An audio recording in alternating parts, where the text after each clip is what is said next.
I want to ask you about the impact of this coming wave of IPOs in 2019. We're just talking about this yesterday, just a float the size of which we've never seen.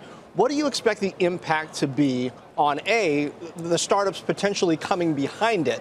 Because there's questions about whether there's enough investment out there to absorb all that. And then just other stocks that have gone public over the last 2 to 3 years, the likes of Stitch Fix, Atlassian, that might see some impact from the newcomers. Well, as you know, there's been this incredible surge in particularly late-stage private investments, and all of that money needs to kind of come out at some point or another. So assuming that the market will sustain this wave of IPOs that you're talking about, this will have a salutary effect on the private companies through all the stages, but particularly in the late stage. I think it'll encourage companies to go public. As you know, some of these issues will not be profitable. So in the case of Lyft, for instance, we saw the S1, massive losses in the past 3 years, $2.3 billion. Last year they lost $900 million. Hard to see a path to profitability, but hopefully there will be others that will show how they can become profitable. Any of these companies that you think particularly is a litmus test for whether the market can absorb all of this? Well, Lyft is the first one of size to go out. It's in a massive sector of the ride-hailing and sharing segment. Of course, Uber is the Goliath out there, and if Lyft has a good coming out, then presumably Uber will do well. Michael, you just raised your price target on Roku. John just mentioned that stock and the fact that it's up more than 100% just since the start of the year. Why do you think this is a buy right now? Well, so far this year, we've seen great rebounds in a number of stocks that I think has to do with just a market-driven, risk-on type of trade. And I think Roku has had high highs and low lows.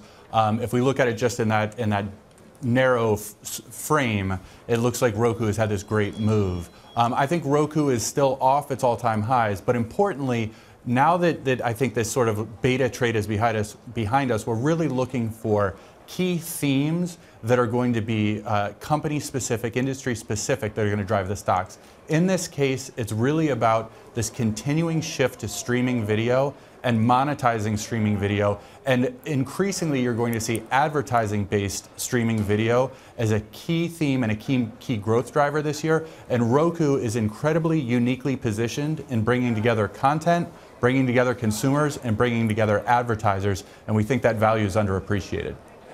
Eric, I wonder if we sort of take the IPO universe this year and put them in some buckets, right? There's going to be streaming names, there's going to be mobility names, delivery services. Are there ones that you have more interest in seeing succeed publicly than others?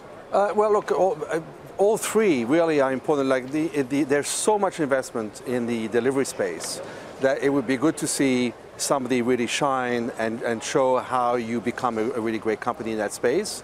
Obviously, ride-hailing, I don't know how much money has been invested, $100 billion, maybe more, and that's really important. And, as your guest is saying, the streaming services, this is the year for streaming services. AT&T is going to launch theirs. Disney, of course, is going to launch theirs. And we're going to have to see how consumers cope with all of these different subscription services. And to some degree, Roku, as was pointed out, is kind of like a portal to all of these services. Yeah, exactly. Yeah.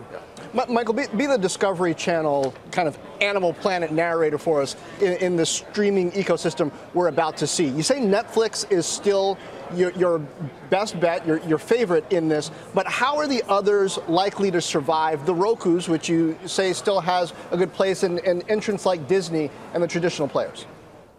Sure. Well, I think somewhat core to your question is just the complication and the fragmentation in this space that we talk about. And so when we look at who we think the winners are going to be and how we advise investors, we're looking for some pretty solid frameworks. And one of the key things we look at is how much content is a consumer receiving for a dollar that they are spending. Okay? And this is really important in the case of both Netflix and Roku. In the case of Netflix, the amount of content that a consumer gets per dollar spent is much higher at Netflix than it is for any legacy media company at this point. And that's why we've been very positive about the continued growth in both subscriptions and engagement to Netflix. In the case of Roku, if you look at the traditional ecosystem, you've had to only buy the bundle, you've had to get a set-top box that you've paid a premium for, etc. Roku provides an operating system at a low cost that people can use to access a vast amount of content. So the consumer is getting a better deal by using Roku to access video content than they are a traditional set-top box. And that's why we continue to think that both volume and usage will shift further to Roku in the future. In fact, you're seeing cable companies even push people away from set-top boxes to bring your own device for their own streaming services. Eric, I'm wondering what you think about this pending merger between T-Mobile and Sprint. We've had comments overnight from Department of Justice that they're not impressed with some of the features of the deal right now. I mean, everybody's focused on 5G and moving towards 5G infrastructure. Businesses and consumers increasingly doing more and more, on their phones, and in terms of, the digitalization of everything. How do you see this sector, I guess, evolving in the coming years, and who are the winners and losers in all of that? So, if you forget the politics of it for a second, yeah. Economically, it makes perfect sense for T-Mobile and Sprint to merge. They will have the wherewithal, the capacity to invest in a 5G network, which is incredibly expensive. And this is a market that's really dominated by Verizon and by AT&T. And very few countries, particularly large countries, very few countries have more than 2 or 3 networks. Because of the cost of running them and investing, you're constantly investing in a new generation of technology. So rationally speaking, it makes perfect sense. Once you get the politics involved, then all bets are off.